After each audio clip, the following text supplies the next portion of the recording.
First of all, my name is Glenn Roldan. I'm the clinical director for Redwood Sleep Centers. So I'm here to explain why patients need a sleep study. Oftentimes, your doctor may suspect sleep apnea.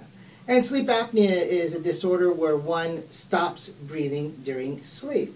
It's characteristic for people who snore.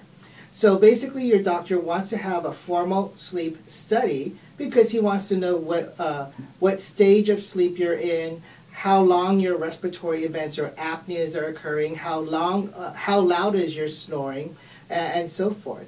So basically, patients typically come in at night. We have bedroom-like atmosphere, so we try to make it conducive to sleep.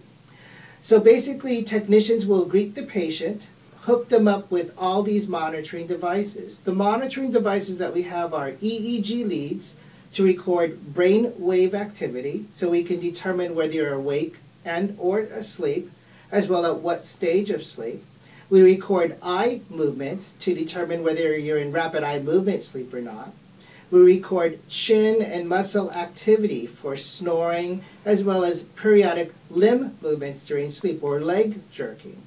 We also monitor airflow and respiratory efforts so we can determine how your breathing pattern is. And we also record EKG to monitor your heart rate, as well as oxygen saturation.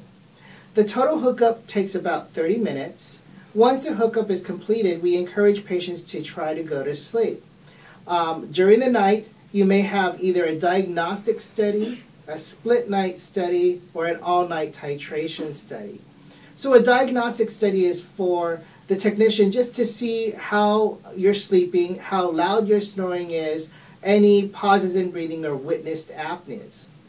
A split night study is a combination of a diagnostic and a treatment. So the first part of the night, the technician is to determine how long your apneas are, and then the second part is to treat with CPAP.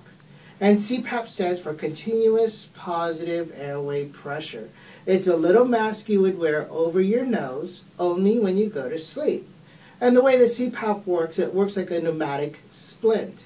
So the technician is there to determine what pressure is ideal to keep your airway open, thereby eliminating the respiratory events as well as the snoring. The third type of study is all-night CPAP. And we do the all-night CPAP titration whenever you've been diagnosed with sleep apnea. This diagnosis can either be performed by a formal sleep study or an ambulatory test, a home type of sleep study. Okay. So from the beginning of the night all the way into the morning, the technician is going to be putting you on CPAP and to determine what pressure is ideal to eliminate the respiratory events or apneas as well as the snoring.